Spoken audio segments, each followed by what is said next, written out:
Jesus doesn't stand on neutral ground here. He instructs us in the Golden Rule. In chapter 6, he's led by the Spirit in knowing that healing a man's withered hand was an act of mercy. The Pharisees were simply trying to find ways to trick Jesus, to trip him up, and to refute his claim to authority. Jesus responds, "The Son of Man is Lord of the Sabbath." The Pharisees are unwilling to accept that Jesus speaks with the authority of absolute truth, God's truth. The Greek word for this is exousia, means to exercise authority over or to bring under the power of. And you can see that Jesus never wavers.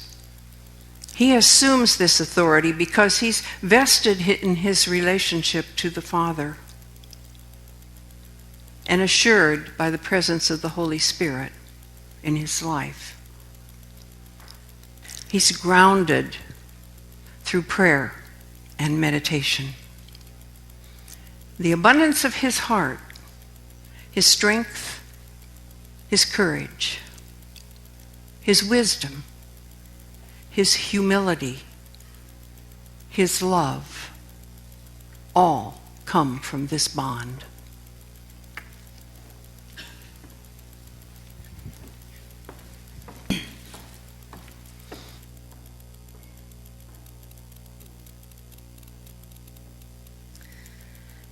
At about that same time, he climbed a mountain to pray.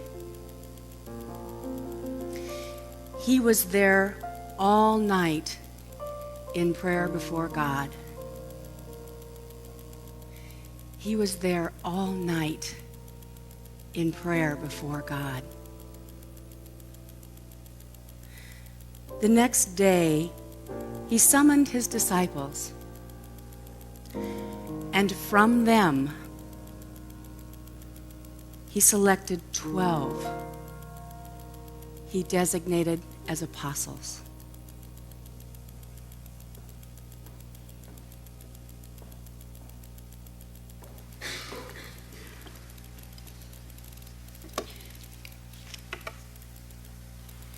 So Jesus is faced with a decision. Who will he select from all of his followers? Who among them will be the trusted, intimate friends who love him enough to sacrifice, even to lay down their lives? Those he could count on to help him. Those who would continue his ministry after his death. So again, he retreats to this secluded place to seek the counsel of God, to be clear about the choices that he's going to make, about those he would send out, his apostles who would carry his word. 12 friends. 12 friends. The future of God's mission depends on 12 friends. Friends who are loved unconditionally, who are asked to return that love with passion and inspired commitment. Marcus Borg claims that we differ from Jesus not in kind, but in degree, and that we need to claim that likeness, and that we need to develop the strength that comes from believing in Jesus and by striving to relate to Jesus or to God with the faith of Jesus. That's a lot stronger than just believing in him. And the disciples and the apostles are to model that.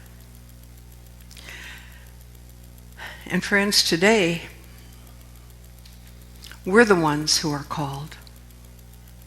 We're called to be the trusted friends the disciples who are dedicated to reflect God's abundant love. How wonderful. Isn't that marvelous? And isn't that terrifying? How scary.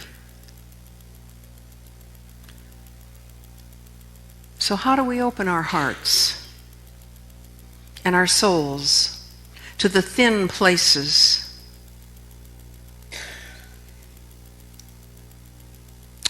To the thin places.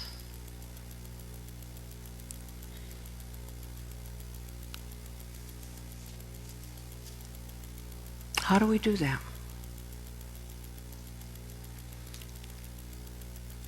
To the space between this world and the unknown, the mystery. It's amazing to think that anything as important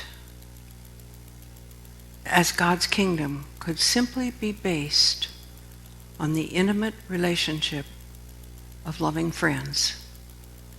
And yet, as I look at my life, I have an overwhelming sense of God's sacred love as central to the relationship of a few special, dedicated friends. How do we become aware of the Holy Spirit in our lives? How do we tune into that mystery that surrounds us?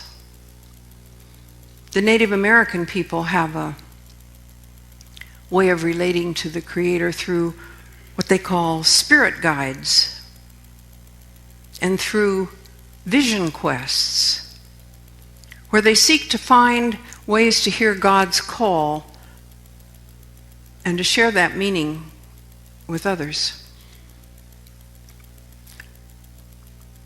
I came to know my spirit guide at the time of my mother's death.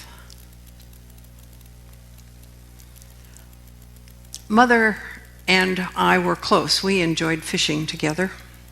She was an avid fisherman, and she could sit in the boat a lot longer than I could, way after I'd become flat on the bottom. She loved fishing for those big-mouth bass that hid in the weeds. She loved to coax them out of the reeds. And we enjoyed watching the dragonflies that hovered among the reeds. You know, they're the result of the metamorphosis of a water bug into the beautiful dragonfly. It's a miraculous transformation. It's very much like the chrysalis of the caterpillar that turns into the butterfly.